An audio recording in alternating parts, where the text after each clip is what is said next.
شیطان پیر کی شکل میں بہت زیادہ آتا ہے، اکثر آتا ہے، کیونکہ گمراہی یہاں سے زیادہ ہو سکتی، ہم کسی ایک بھی نبی کا انکار نہیں کر سکتے۔ اب آپ کو میں بتاؤں، کوئی اگر مسلمان ایسا ہے وہ کہتا ہے میں میرے نبی محمد صلی اللہ تعالی علیہ وسلم پر ایمان لاتا ہوں، لیکن مجھے عیسیٰ سے کیا غرض، معاذ اللہ رب العالمین۔ اگر کوئی کہتا ہے میں عیسیٰ علیہ السلام کو نہیں مانتا، وہ ہمارے نبی تھے بھی نہیں، پچھلے زمانے کے نبی، میں تو رسول پاک کو پورا پورا مانتا ہوں، تو 1,24,000 کم و بیش جتنے نبی آئے، اور قرآن پاک میں جتنے نبیوں کا اور احادیث میں جتنے نبیوں کا نام صراحت کے ساتھ آیا، ان پر ایمان لانا تمہیں ضروری ہے۔ ایک بھی نبی کا انکار کرو گے تو وجہ کیا رزلٹ کیا بنتا ہے معلوم ہے؟ اگر تم نے عیسیٰ علیہ السلام کا انکار کیا تو گویا کہ تم نے خود اپنے نبی کا انکار کیا، تم محمد صلی اللہ علیہ وسلم کو نہیں مان رہے، کیونکہ عیسیٰ کون تھے یہ ہمیں بتایا محمد صلی اللہ علیہ وسلم نے۔ ان کی نبوت کا اگر تم نے انکار کیا تو گویا کہ تم نے اپنے رسول کا انکار۔ ہم کسی بھی نبی میں فرق نہیں کرتے، یہ رد میں آئی ہے آیت، یہ آیت جو آئی ہے، پھر سے میں پڑھ رہا ہوں، توجہ، اللہ فرما رہا ہے وہ لوگ جو اللہ پر اور اس کے رسولوں پر ایمان لائے اور رسولوں پر ایمان لانے میں کسی میں فرق نہیں کرتے۔ فرق نہیں کرتے مطلب ایسا نہیں کرتے کہ ایک نبی کو مانتے ہیں ایک نبی کو چھوڑتے ہیں، ایسا نہیں کرتے۔ تب رب تعالیٰ فرما رہا ہے ان کو اللہ پورا کا پورا اجر عطا کرے گا، پورا کا پورا اجر عطا کرے گا۔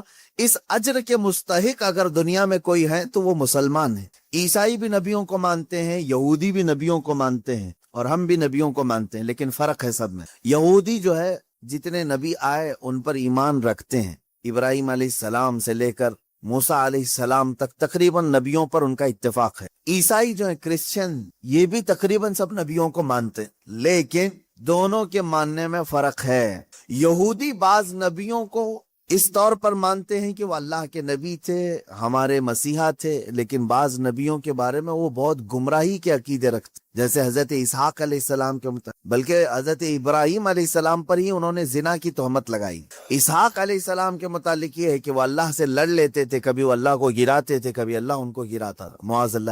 یہ یہودیوں کا عقیدہ ہے۔ تو نبیوں پر ایمان لانے میں یہ آدھے آدھے ہیں۔ اسی طرح سے عیسیٰ علیہ السلام کو نیگلیکٹ کرتے ہیں، بالکل نہیں مانتے۔ کون؟ یہودی۔ عیسائیوں کا بھی حال ان سے کچھ زیادہ اچھا نہیں ہے، یہ بنی اسرائیل کے تقریباً نبیوں کو مانتے ہیں، لیکن بعض نبیوں کا یہ بھی انکار کرتے ہیں۔ کیسے؟ یہ تو سب سے بڑے نبی محمد صلی اللہ علیہ وسلم کو ہی نہیں مانتے۔ قرآن کہہ رہا ہے سارے نبیوں پر ایمان جو برابر رکھتا ہے، آدم علیہ السلام سے لے کر حضور پاک صلی اللہ علیہ وسلم تک جتنے نبی آئے، سب پر جو ایمان رکھتا ہے، اولئک سوف یؤتیہم اجورہم، اللہ فرما رہا ہے ان کو پورا کا پورا اجر میں عطا کروں گا۔ اب مجھے بتاؤ، یہودی عیسیٰ علیہ السلام کو نہیں مانتے، عیسائی محمد صلی اللہ علیہ وسلم کو نہیں مانتے، دنیا میں ایک ہی قوم ایسی ہے جو مسلمان، وہ موسیٰ علیہ السلام کو بھی مانتے ہیں، عیسیٰ علیہ السلام کو بھی، اور محمد صلی اللہ علیہ وسلم۔ ہمارا کسی بھی نبی کے متعلق کوئی اختلاف ہے؟ ہم نے کبھی کسی نبی کا انکار کیا؟ ہم نے آج تک یہ نہیں کہا کہ موسیٰ علیہ السلام یہودیوں کے نبی ہیں، ہم نے یہ نہیں کہا کہ عیسیٰ علیہ السلام صرف عیسائیوں کے نبی ہیں، بلکہ ہم یہ کہتے ہیں کہ 1,24,000 کم و بیش جتنے نبی آئے وہ سب ہمارے نبی ہیں، سب پر ایمان ہے ہمارا۔ اب اس بات کو سمجھ کر کے چلیں کہ اس میں کبھی بھی فرق نہ کریں، یہ رد میں آئی ہے آیت ان لوگوں کے جو یہودی اور عیسائی کرتے ہیں۔ اچھا، اب یہاں پر میں ایک بات اور بھی عرض کروں کہ یہودیوں کی کتابوں میں بھی موجود ہے کہ آخری زمانے میں ایک نبی آئیں گے جن پر نبوت کا خاتمہ ہو جائے گا، ان کی صفات بھی بیان کی گئی، ان کی تعریف میں ساری چیزیں بیان ہیں، یہودیوں کی کتاب میں بھی ہے۔ عیسائی جن کتابوں کو مقدس مانتے ہیں ان میں بھی ہے کہ ایک نبی آنے والا ہے جس کی تمام بشارتیں اس میں دی گئی ہیں۔ ان دونوں سے آپ پکڑ کر کے پوچھو وہ نبی کہاں ہے، کب آئے گا، وہ نبی کہاں ہے؟ یہودیوں سے بھی ہم پوچھتے ہیں جس نبی کے آنے کی بشارت تمہاری کتابوں میں ہے، آخر وہ کون ہے، کون سا نبی ہے؟ اگر تمہارے اعتبار سے محمد صلی اللہ علیہ وسلم ہے تو پھر ایمان کیوں نہیں لاتے؟ تم اپنی کتاب پر عمل نہیں کر رہے ہو۔ عیسائیوں سے پوچھو جس نبی کے آنے کی بشارت عیسیٰ علیہ السلام دے کر کے گئے اپنی کتابوں میں، وہ کون ہے وہ نبی؟ اگر محمد صلی اللہ علیہ وسلم ہیں تو پھر ان پر ایمان کیوں نہیں لاتے؟ اور اگر نہیں مانتے تم کہ وہ بشارت جن کی دے کر کے گئے تھے وہ محمد صلی اللہ علیہ وسلم نہیں ہے، تو میاں 1400 سال سے زیادہ کا عرصہ، 2000 سال کا عرصہ ہو گیا، وہ نبی اب تک کیوں نہیں آیا؟ یہودیوں سے بھی ہمارا سوال ہے، عیسائیوں سے بھی ہمارا سوال ہے، اس لیے کہ اس سے پہلے اتنا لمبا گیپ کبھی نہیں آیا۔ 2000 سال ہو گئے، یہودی آپ سے بھی ہم پوچھتے ہیں کہ تمہاری کتابوں میں جس نبی کے آنے کی بشارت دی گئی ہے وہ کون ہے نبی؟ اگر محمد صلی اللہ علیہ وسلم ہے تو ایمان کیوں نہیں لاتے؟ اور اگر وہ نہیں ہے تو پھر کون ہے، وہ کب آئے گا؟ اگر عیسائی بھی یہی جواب دیں، ان سے بھی میرا یہی سوال ہے۔ میرے عزیزو، یہاں پر یہ آیت اسی لیے آئی ہے کہ یہ بعض نبیوں کو مانتے ہیں جو ان کی طبیعت میں ہے، اور بعض کا انکار کرتے ہیں جو ان کی طبیعت میں نہیں ہے۔ یہاں سے میں ایک نتیجہ اخذ کر کے آپ سب سے بھی کہنا چاہوں گا، کبھی بھی شریعت کو اپنی طبیعت کے مطابق نہ بناؤ۔ جو تمہیں اچھا لگے وہ شریعت ہے، اور جو کڑوا لگے اس کو تھوک دو۔ اکثر ایسا ہوتا ہے۔ مثال کے طور پر مولانا صاحب جب تک آپ کو بیان کر رہے ہیں، آپ کو بہت اچھی لگنے لگی تقریریں ہیں۔ کیا بولتے ہیں مولانا صاحب؟ بہت اچھا ہے۔ کس بارے میں بول رہے تھے؟ آپ کو جتنے لوگوں نے دھوکہ دیا ان کے خلاف بول رہے تھے۔ بہت اچھے مولانا ہے، دھوکے کے خلاف بولیے آپ۔ بہت سارے لوگ جو ہے دھوکہ دیتے۔ پھر ہم نے شرابیوں کے خلاف بولا، بہت اچھا بولتے مولانا، اس لیے کہ شراب بندی ہونی چاہیے۔ ہمارے معاشرے میں بہت سارے بگڑے، ان کو صحیح کرنا۔ مولانا صاحب نے ایک دن انہی کے بارے میں کہہ دیا کہ سود کھاتے ہو آپ، بہت برا مولانا ہے۔ تو گویا کہ تم نے شریعت کو اپنی طبیعت کے مطابق بنانے کی کوشش، جو تمہارے زخموں پر انگلی رکھے تو اس کو تم خراب کہو گے۔ یہودیوں کی یہی طبیعت تھی اور آج بھی یہی ہے۔ یحییٰ علیہ السلام ان کے نبی ہیں، بنی اسرائیل کے نبی ہیں۔ بادشاہ بڑی عزت کرتا تھا۔ یحییٰ علیہ السلام جوان تھے، 30 یا 33 سال کی عمر کے۔ بادشاہ نے ایک بار شادی کی، چند دنوں کے بعد دوسری شادی کی اسی بیوی کی بہن سے۔ 2 بہنوں کو ایک نکاح میں جمع کر لیا، یعنی 2 بیویاں ہیں لیکن دونوں سگی بہنیں ہیں۔ یحییٰ علیہ السلام نے فتویٰ دیا کہ شریعت میں 2 بہنوں کا ایک ساتھ رکھنا حرام ہے۔ اس نے کہا میں بادشاہ ہوں۔ حضرت یحییٰ علیہ السلام نے فرمایا اللہ سب سے بڑا بادشاہ ہے، قانون اس کا ہے، تم بندے ہو، سب کے لیے ہے یہ شریعت۔ اس نے دھمکیاں دیں، کہا کہ آپ غلط کہہ رہے ہیں، میرے خلاف مت کہیں۔ حضرت یحییٰ علیہ السلام ڈٹے رہے، یہاں تک کہ بادشاہ نے یحییٰ علیہ السلام کا قتل کر دیا۔ آپ کا سر مبارک الگ کر دیا، جسم الگ کر دیا، کاٹ دیا۔ کس بنیاد پر؟ اس کے زخم پر انگلی رکھا تھا، برائی پر تنبیہ کی تھی۔ نبیوں کے ساتھ یہودی یہی کرتے رہے۔ ان کو اگر کسی بات کی تنبیہ کی جاتی تو ان کے خلاف کھڑے ہو جاتے، ان کو مار ڈالتے۔ کئی نبیوں کا قتل کیا انہوں نے۔ موسیٰ علیہ الصلوۃ والتسلیم نے کیا کیا؟ زکوٰۃ کا حکم آیا تو سب سے کہا کہ زکوٰۃ دے دینا۔ قارون جو زمانے کا بڑا مالدار تھا، وہ موسیٰ علیہ السلام کے رشتے میں بھی آتا تھا، اس سے بھی کہا کہ قارون تو اپنے خزانوں کی زکوٰۃ نکال۔ اب جب زکوٰۃ نکالنے کے لیے دیکھا تو کئی خزانے صرف زکوٰۃ میں جا رہے تھے، حالانکہ اس کو رعایت ملی تھی۔ اس نے کیا کیا؟ ہونا یہ چاہیے تھا کہ میری اصلاح کے لیے اگر کوئی بیان کر رہا ہے تو میں اپنے آپ کو اصلاح کی طرف لے جاؤں، کوشش کروں بدل لوں۔ نہیں، دنیا دار کی طبیعت یہ ہوتی ہے کہ جو بول رہا ہے اسی کی زبان کو بند کر دو۔ اس نے عورت خریدی، پیسے دے کر کے طوائف کو مجمع میں لے آیا اور کہا کہ میں موسیٰ سے سوال کروں گا زنا کی سزا کیا ہے۔ جب وہ جواب دے رہے ہوں گے تو اے خاتون تو کھڑی ہو کر کے کہہ دینا میرے پیٹ میں موسیٰ کے زنا سے بچہ پل رہا ہے۔ معاذ اللہ رب العالمین۔ اتنی غلیظ حرکت، اتنی نیچ حرکت قارون نے کی، کس کے خلاف؟ موسیٰ علیہ السلام۔ سکھا کر کے عورت کو مجمع میں لے آیا، عورت بیٹھی ہوئی تھی۔ اس نے سوال کیا کہ اے موسیٰ علیہ السلام، اللہ کے نبی ہیں آپ، مسئلہ بتائیں کہ اگر کسی شادی شدہ مرد نے کسی عورت سے زنا کیا تو کیا سزا ہے اس کی؟ کہا رجم کیا جائے گا، پتھروں سے ہلاک کیا جائے گا۔ اس نے اشارہ کیا عورت کی طرف، اٹھ تو بتا تیرے ساتھ زنا کس نے کیا ہے؟ وہ خاتون کھڑی ہوتی ہے اور کپ کپی تاری ہو گئی، جلال موسوی کو برداشت نہیں کر سکی۔ اس نے اگل دیا، کہا قارون مجھے پیسے دے کر کے یہاں لایا ہے، پیسے دے کر کے یہاں لایا ہے۔ اتنا کہنا تھا موسیٰ علیہ السلام کو جلا لایا۔ آپ نے کہا اے زمین پھٹ جا اور قارون کو اس کے خزانوں سمیت نگل جا، دھسا دیا گیا۔ وہ تو اللہ کا عذاب تھا اس کے اوپر۔ میں یہاں پوچھنا چاہتا ہوں موسیٰ علیہ السلام کے ساتھ اتنی گری ہوئی حرکت قارون نے کیوں کی؟ اس لیے کہ نبی نے برائی پر انگلی رکھی، اسے صرف اچھائی کی تنبیہ کی۔ عزیزان گرامی وقار، یہ طبیعت کبھی اپنی نہ بنانا کہ اگر برائیوں کے خلاف کوئی تمہیں بیان کرے یا نصیحت کرے تو اس کے پیچھے مت پڑ جانا، اس کے پیچھے مت پڑ جاؤ۔ کوشش یہ کرو کہ وہ برائی ہم سے نکل جائے۔ آپ زندگی میں کبھی ایسا کرتے ہو؟ ڈاکٹر نے علاج کے دوران یہ کہہ دیا کہ پیٹ میں السر ہے تو ڈاکٹر کے پیچھے پڑ جاؤ کہ اس کا پیٹ پھاڑ کر کے رکھوں گا میں، مجھے کہا کیسے اس نے السر ہے؟ نہیں، تمہیں معلوم ہے عقل ہے اتنی، ڈاکٹر میری بیماری کو بول رہا ہے، ہو سکتا ہے اگر ڈاکٹر نے کبھی کہہ دیا تمہیں آپ کو ہارٹ کا پرابلم ہے، بلاکیج ہے، دوڑے دوڑے بھاگتے ہو, کیا علاج کروں ڈاکٹر صاحب بتائیں تو صحیح. کوئی ایک بندہ مجھے بتائیں جو بدلے میں یوں کہہ دے ڈاکٹر تیری ہر نس کو میں پھاڑ دوں گا, تو نے بولا کیسے مجھے, میرے بلاکیج ہے. نہیں, وہ جب تمہیں کہہ رہا ہے تمہارے اندر بیماری ہے تو تم مان لیتے ہو, ایکسپٹ کرتے ہو. یہی بات ایک عالم دین اور ایک خطیب شرع سے بھی تمہیں اسی طرح کا سلوک رکھنا چاہیے کہ اگر موجودہ خرابیوں اور برائیوں پر وہ تنبیہ کرے, کوشش یہ کریں کہ ان برائیوں کو اپنے اندر سے نکالیں, نہ یہ کہ اس کے پیچھے پڑ جائیں. ہمارے بعض علماء نے یہ کہا تھا کہ قوم کا حال یہ ہے کہ پتہ نہیں وہ نیت کرتے ہیں امام کے پیچھے, کیا کہہ کر کے نیت کرتے ہیں معلوم نہیں. نماز میں عشاء کی 4 رکعت فرض نماز واسطے اللہ کے, پیچھے اس امام کے. تو اب یہ سمجھ میں نہیں آتا پیچھے اس امام کے مطلب کیا ہے, یعنی صرف نماز میں پیچھے ہے یا پھر پوری زندگی اس کے پیچھے پڑنا ہے. میرے عزیزو, داعیان دین اور داعیان حق کے ساتھ انصاف کا معاملہ ہو, یہ میں اپنے لیے نہیں کہہ رہا ہوں, میرے پیچھے پورے پڑ جاؤ کوئی معاملہ نہیں, لیکن جو رسول کریم صلی اللہ تعالی علیہ وسلم کی شریعت طاہرہ اور دین حق کو لے کر تمہارے درمیان آئے, ان کے ساتھ وہی سلوک کرو جو آپ کے جسمانی مرض کے لیے ڈاکٹر کے ساتھ آپ سلوک کرتے. انبیاء کرام علیہ السلام کے ساتھ یہودیوں نے جو سلوک کیا, وہ سلوک آپ نائبان رسول کے ساتھ نہ کریں. یہودیوں کو جو باتیں اچھی لگتی تھی وہ لے لیتے تھے, اور جو ناپسند ہوتی تو نبیوں کا ہی قتل کر دیتے. 1 2 نہیں, ہزاروں نبیوں, 10,000 نبیوں کا قتل کیا انہوں نے, تقریباً 10,000 نبیوں کا. قرآن میں کئی جگہ پر آیت ہے وَيَقْتُلُونَ النَّبِيِّينَ بِغَيْرِ حق, یہ ناحق نبیوں کا قتل کرتے تھے. نبیوں کا کام یہ اتنا ہی ہوتا کہ ان کی برائیاں بتا دیتے, یہ غلط ہے.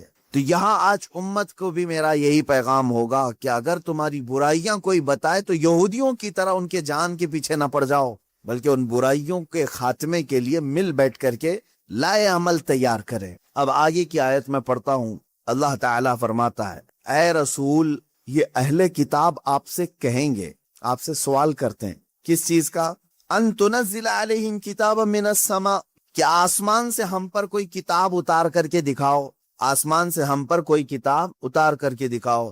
اللہ تعالیٰ فرما رہا ہے ایسا ہوا بھی تھا. حضور صلی اللہ تعالیٰ علیہ وسلم کے پاس یہودیوں اور عیسائیوں کی جماعتیں آئی اور کہنے لگے ہمارے سامنے اترنا چاہیے کتاب, آپ پر آ رہی ہے وہی. اچھا وہی کیسے آتی تھی یہ بھی میں بتاؤں. یہ قرآن کی جو آیتیں آتی تھیں کس انداز سے, میرے آقا صلی اللہ تعالیٰ علیہ وسلم بیٹھے ہوئے ہیں, اچانک جو صحابہ ہیں, صحابہ اکرام محسوس کرتے تھے حضور صلی اللہ علیہ وسلم ٹھنڈیوں کے زمانے میں پیشانی سے بہت تیز پسینہ بہنے لگ جاتا تھا. سخت ٹھنڈیاں ہی کیوں نہ ہو, موٹے موٹے پسینے کی بوندیں گرنے لگتی تھیں. صحابہ سمجھتے کہ وہی اتر رہی ہے, قرآن کی آیتیں اتر رہی ہیں میرے آقا صلی اللہ علیہ وسلم. شروع میں حضور اکرم صلی اللہ تعالیٰ علیہ وسلم کی حدیث ہیں, بخاری شریف کی شروعات میں کتاب بدء الوحی میں ہے کہ گھنٹیوں جیسی آواز آتی تھی, سلسلۃ الجرس اس کو کہا گیا ہے, جیسے گھنٹی بجتی ہے اس طرح کی آواز آتی اور قرآن کی آیتیں اتر رہی ہوتی. کبھی جبرائیل امین علیہ السلام انسان کی شکل میں آ کر کے بیان کر کے چلے گئے. ایک صحابی حضرت دحیہ کلبی رضی اللہ عنہ, اکثر حضرت جبرائیل امین ان کی شکل میں بارگاہ رسول میں آتے تھے, کبھی ظاہری شکل میں آتے, کبھی کسی کو نظر نہیں آتے اور اتار رہے ہوتے قلب مصطفیٰ صلی اللہ علیہ وسلم پر آیتیں اتاری جا رہی ہوتی. اب یہ وہی اترنے کا انداز معلوم تو ہوتا لیکن اترتا ہوا کوئی دیکھتا نہیں سوائے رسول پاک صلی اللہ علیہ وسلم. تو اب یہ یہودی اور عیسائی آئے اور کہے ایک کتاب ایسے اترنا چاہیے, وہ دکھنا چاہیے ہمیں کہ آسمان سے کتاب اتر رہی ہے. تو اللہ تعالیٰ نے فرمایا اے رسول یہ آپ سے سوال کر رہے ہیں کہ آسمان سے کوئی کتاب اتار کر کے دکھائیں. یہی وہ لوگ ہیں جو آپ سے پہلے اس سے بھی بڑا سوال موسیٰ علیہ السلام سے کر چکے ہیں. اس سے بھی بڑا سوال کیے تھے موسیٰ علیہ السلام. کیا کیے تھے وہ پہلے پارے میں بھی آیتیں گزر چکی, یہاں پر بھی ہے فقط سألوا موسیٰ اکبر من ذالک. تو یہ تو موسیٰ علیہ السلام سے اس سے بھی بڑا سوال کر چکے. کیا فقالوا ارنا اللہ جہرتن, انہوں نے کہا تھا موسیٰ علیہ السلام سے, یہ یہودیوں. اچھا آپ اللہ اللہ کہہ رہے ہیں بہت, ہم اللہ کو سامنے دیکھنا چاہتے ہیں, دیکھ کر کے ایمان لائیں گے. لن نؤمن حتی نری اللہ جہرتن, قرآن میں ہے.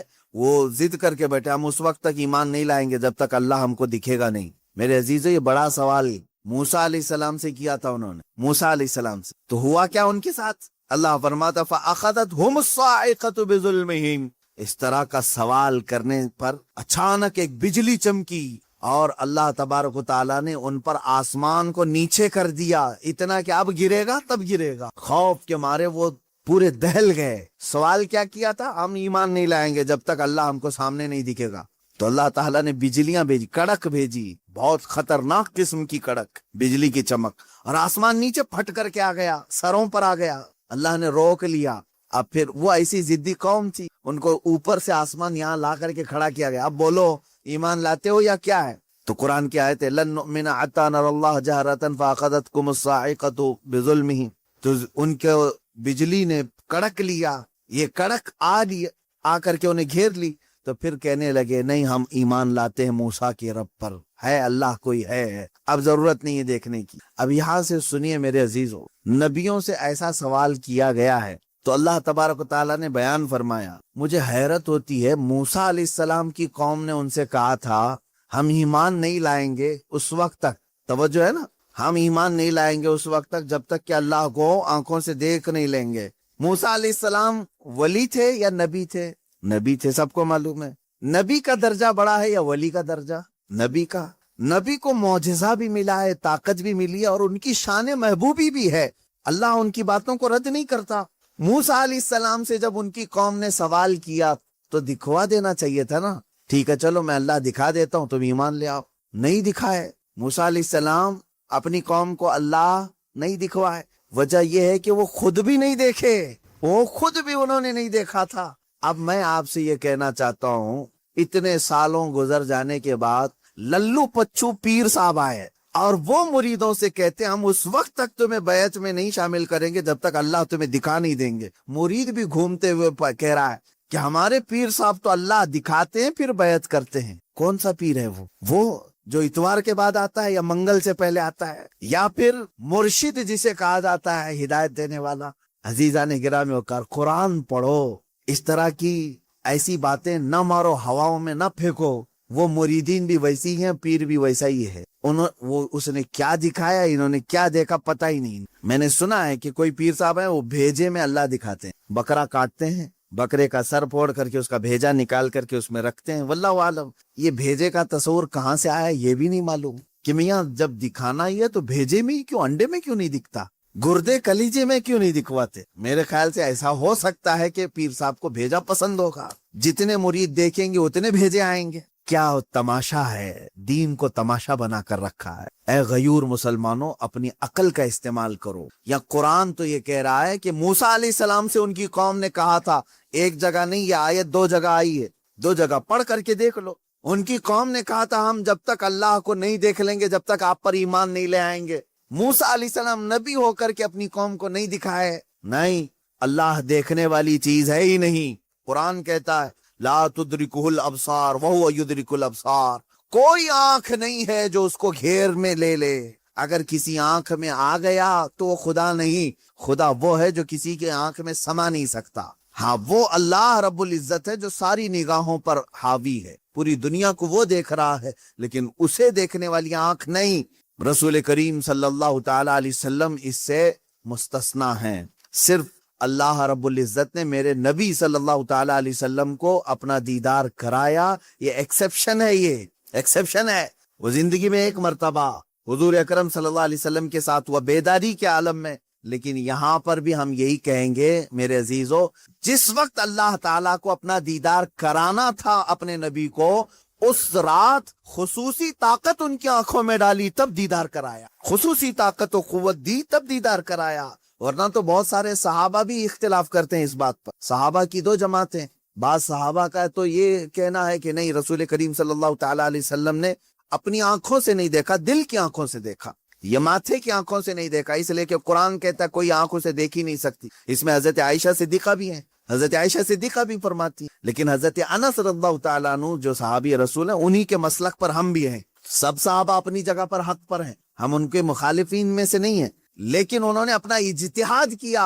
حضرت عائشہ صدیقہ نے کہا کہ نہیں، قرآن کے حساب سے تو ممکن نہیں لگتا کہ کوئی دیکھ سکے، حتیٰ کہ حضور صلی اللہ علیہ وسلم بھی۔ لیکن حضرت انس نے فرمایا کہ میں نے خود رسول پاک صلی اللہ علیہ وسلم سے سنا ہے، اللہ کے نبی صلی اللہ علیہ وسلم نے فرمایا میں نے اپنی ان آنکھوں سے اللہ کا دیدار کیا ہے۔ تو ایک صحابی کی روایت یہ بھی ہے. تو یہاں سنی ہوئی بات ہے حضور سے، اس لیے ہم اس کو زیادہ قبول کرتے ہیں. اور وہاں حضرت عائشہ کا اپنا اجتہاد ہے، حضور سے نہیں سنا انہوں نے. قرآن کو پڑھ کر کے وہ کہتی ہیں قرآن کے حساب سے تو نہیں لگتا کہ آنکھوں سے دیکھا جا سکتا ہے. حضور جو معراج میں گئے تھے اس وقت تو حضرت عائشہ کی شادی بھی نہیں ہوئی تھی. حضور صلی اللہ تعالیٰ علیہ وسلم جب معراج میں گئے تھے، حضرت عائشہ رضی اللہ تعالیٰ عنہا اس وقت تھی ہی نہیں. تو یہ تو روایات جو اس وقت موجود تھے ان کی لی جائے گی. بہرحال میں یہاں بات یہ کر رہا تھا کہ قرآن میں اللہ تعالیٰ نے فرمایا کہ موسیٰ علیہ السلام سے تو اس سے بڑا سوال کر چکے. اے نبی، آپ سے یہ پوچھ رہے ہیں کہ ہمیں آسمان سے کوئی کتاب اتار کر کے دکھاؤ، سامنے سامنے دکھے گی تو ہم ایمان لائیں گے. تو اللہ نے فرمایا اس سے بڑا سوال یہ موسیٰ علیہ السلام سے کر چکے کہ ہمیں اللہ دکھاؤ تب ایمان لائیں گے. ان لوگوں کا ایک ہی علاج ہے، ان کے دل کے اطمینان کے لیے کوئی چیز نہیں کی جائے گی. ان کے لیے یہ روز ایک ایک چیزوں کا مطالبہ کریں گے. اب مثال کے طور پر اگر ہم یہ کہیں کرامت حق ہے، مانتے ہیں کہ نہیں؟ کرامت حق ہے، میں بیان کر رہا ہوں، میرے ہی پیچھے پڑ گئے، ابھی کر کے دکھا دو، ابھی کر کے دکھا دو. اچھا کیا کر کے دکھائیں؟ تو کہیں گے مٹی میں سے تم سونا نکال کے دکھا دو. ہاں میاں، تم کو جو چاہیے وہی کرامت بھی تم کو چاہیے، سونا نکال کے دکھائیں. میرے عزیزو، اس طرح کے مطالبے یہودیوں اور عیسائیوں کے ہوا کرتے. اب مسلمانوں کا سب سے بہترین عقیدہ کیا ہے؟ الحمدللہ میں آپ کو بتاتا ہوں. تمہاری تعریف میں اللہ نے کیا فرمایا. یہ واحد قوم ایسی ہے میرے نبی کی کہ جب میرے نبی نے کہا اللہ ہے تو انہوں نے مان لی. جب میرے نبی نے کہا یہ قرآن ہے تو اس کی ہر آیت پر ایمان لیا ہے. کبھی بھی امت نے یہ نہیں پوچھا کہ اے رسول ہمیں اترتی ہوئی تو نہیں دکھ رہی، آپ کہہ رہے ہیں کیسے مانے.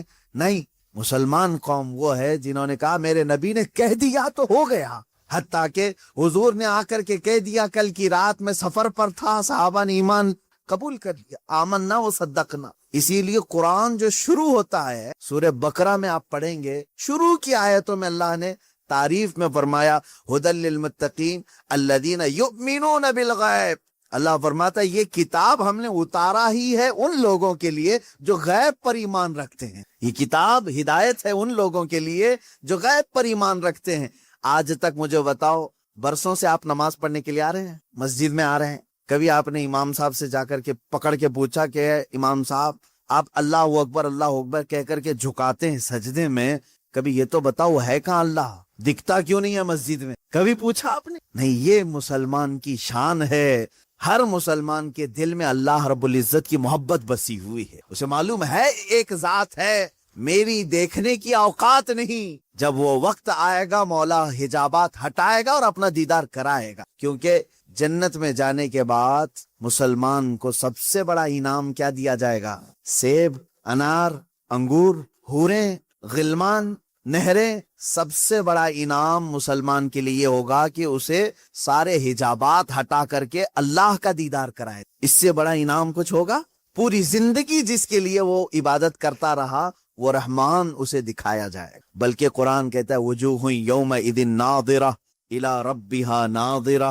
اس دن کچھ چہرے ایسے چمک رہے ہوں گے، دمک رہے ہوں گے. یہ سورہ قیامہ کی آیت ہے. کچھ چہرے چمک رہے ہوں گے، دمک رہے ہوں گے. کیوں مولا؟ الی ربہا ناظرہ، اس لیے کہ وہ اپنے رب کے پاس رب کو دیکھ رہے ہوں، اس لیے کہ وہ براہ راست اپنے رب کا دیدار کر رہے ہوں گے.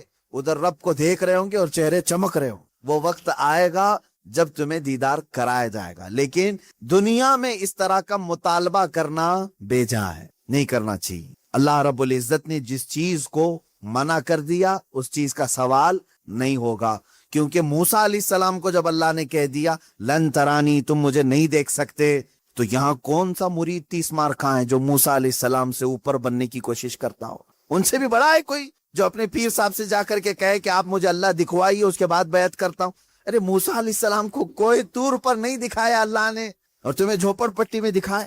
یہ گمراہیاں جو ہمارے ہاں گھر کر رہی ہیں، اس کا علاج کرنے کی ضرورت. میں اتنا سخت ان لوگوں کے خلاف اس لیے بولتا ہوں میرے عزیزوں، مجھے جہاں تک میرا دل کہتا ہے اس طرح کے جو تصوف کے بہانے سے ہماری جماعتوں میں آئے ہیں ان کا دور دور سے اسلام سے کوئی تعلق نہیں. یہ شیطان ہے جو انسان کے لباس میں ہمارے درمیان آتے ہیں. اس کو پہچانو. شیطان پیر کی شکل میں بہت زیادہ آتا ہے، اکثر آتا ہے، کیونکہ گمراہی یہاں سے زیادہ ہو سکتی. اسی لیے اعلیٰ حضرت رضی اللہ تعالیٰ عنہ نے شرطیں لکھ کر کے رکھی ہیں کہ کس سے بیعت کرو گے کس سے نہیں کرو گے، کیونکہ سب سے زیادہ یہاں گرنے کے چانسز یہاں ہیں. یہاں اندھا دھند یقین کیا جاتا ہے پیر کی بات پر، ایسے آنکھ بند کر کے یقین کرنے کا رواج ہے ہمارے درمیان. اس لیے شیطان اس چور راستے سے اندر آتا ہے کہ سارے مریدین آمن نہ صدق نہ کہیں گے. میرے عزیزو، یہ بات میں اپنے لیے بھی کہتا ہوں. آج اگر مجھ سے بھی کوئی بیعت ہے، میرے ہر اس مرید سے بھی میں یہ کہوں گا، اس وقت تک تمہاری بیعت قائم ہے جب تک میں شریعت پر قائم ہوں. جب تک میں شریعت پر قائم ہوں اس وقت تک تمہاری بیعت قائم ہے.